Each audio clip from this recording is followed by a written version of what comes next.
susah uang. Ya beras mah ada untuk beli, itu susahnya. Tapi di makanan cuman ada ubi, ada ganyong gitu di kebun-kebun gitu. Orde Baru, rejim yang menghantui tanah Indonesia.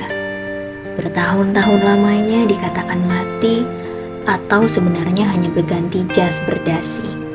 Kini di era reformasi, kita bebas berdemokrasi, berdiskusi, dan beraksi. Tapi, apakah semua hal tersebut akan hilang dalam 10 tahun ke depan? Dengan munculnya isu kelahiran Orde Baru melalui Dwi Fungsi.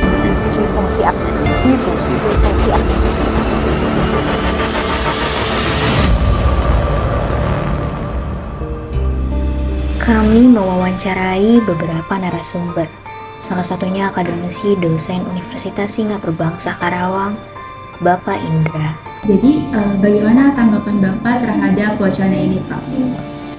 Kalau saya sendiri tidak merasa khawatir itu akan jadi dui fungsi ABRI kemudian lagi, itu saja sih. Jadi yang jelas bahwa memang karena terminologinya sekarang bukan PNS tapi jadi ASN, terus yang tadinya ada tenaga honorer sekarang kalau nggak PNS berarti harus ke 3K misalnya. Maka nanti jenjang karir keduanya ini harus diatur, salah satunya itu. Terus termasuk juga sistem merit, sistem penghargaan, kapan dia misalnya diberikan tambahan tugas atau diberikan penghargaan lainnya, yaitu nanti yang akan diatur oleh peraturan pemerintah ini. Berarti kalau bisa Bapak jelaskan lebih lanjut, kira-kira apa yang menjadi urgensi dari ditetapkannya UU beserta RPP ini, Pak? Ya, urgensinya terutama ini aja, misalnya salah satunya di profesi dosen PTN ya, terutama yang P3K-nya. Nah itu jenjang karirnya masih belum sinkron.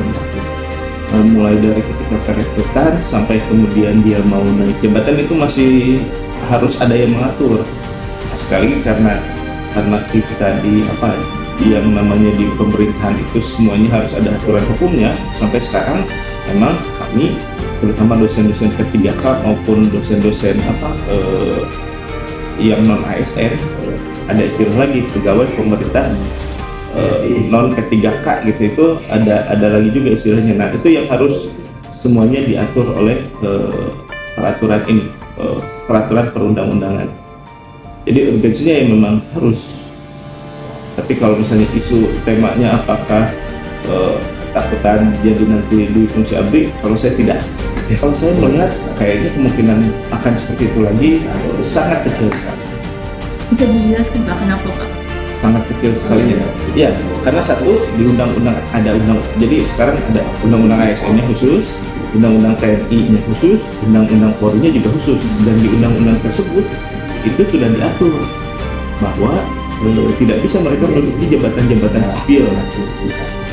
Ya termasuk tadi kalau mau jadi kepala daerah berarti tidak bisa ditunjuk dari pusat, harus dipilih dan seterusnya. Nah mungkin kita harus waspada adalah ketika dua undang-undang ini juga diganti, undang-undang TNI, undang-undang Polri. Jadi mulai lagi akan ada tanda-tanda bahwa kita akan kembali lagi otoritarian, kita akan ada tanda-tanda lagi militeristik gitu. Nah kalau misalnya itu sudah mulai ada lagi wacana atau ya perubahan undang-undang itu, berarti kewaspadaannya harus lebih tinggi. Kalau sekarang saya melihatnya ini benar-benar untuk menerjemahkan undang-undang ASN. Aktor utama yang tengah jadi perbincangan tak luput kami kejar untuk memberikan keterangan. Menurut saya mengenai dui fungsi ABRI ya dalam sudut saya sebagai kepolisian sendiri itu menyalahkan wewenang, dalam artian tuh yang dimana tugas Tentara Nasional Indonesia itu sendiri itu adalah mengamankan dan menertibkan untuk keamanan negara itu sendiri. Dan yang dui fungsi ABRI ini tadi adanya kekuasaan dan ada unsur mengatur negara. Jadi dalam artian tuh nggak sesuai dengan fungsi TNI itu sendiri. Nah, selanjutnya, apakah Anda setuju bahwa dui fungsi ABRI memegang kekuasaan dan mengatur negara? Itu menurut saya pribadi nggak setuju. Karena mengapa? Karena kita ini di instansi ataupun di pemerintahan itu udah ada tugas, wewenang dan tanggung jawab masing-masing. Jadi bagian kita ngurusin, misal dari kepolisian melindungi, mengayomi dan melayani masyarakat. Kalau bagian tentara TNI itu mengamankan dan menertibkan. Banyak sih yang lainnya juga. Jadi kalau misalnya menurut saya ini enggak setuju sih kalau misalnya itu dui fungsi ABRI itu diterapkan lagi di Indonesia. Takutnya sih disalahwewenangkan, dalam artian tuh disalahgunakan nanti. Takutnya adanya pro dan kontra, mungkin adanya terjadi yang pecah belah, mungkin kurangnya percaya lagi masyarakat kepada anggota kepolisian, baik Polri maupun TNI. Di lain kacamata, tanggapan-tanggapan menarik dilontarkan remaja Gen Z.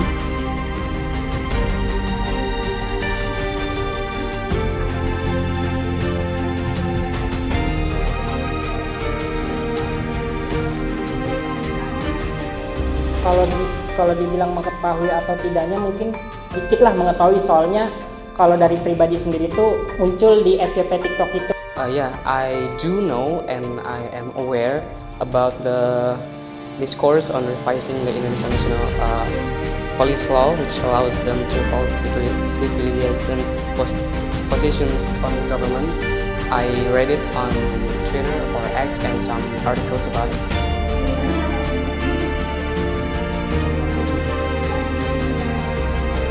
Kalau menurut pandangan pribadi saya ya, untuk wacana ini ya kita lihat lagi ke tahun 98 saat masa demo untuk reformasi.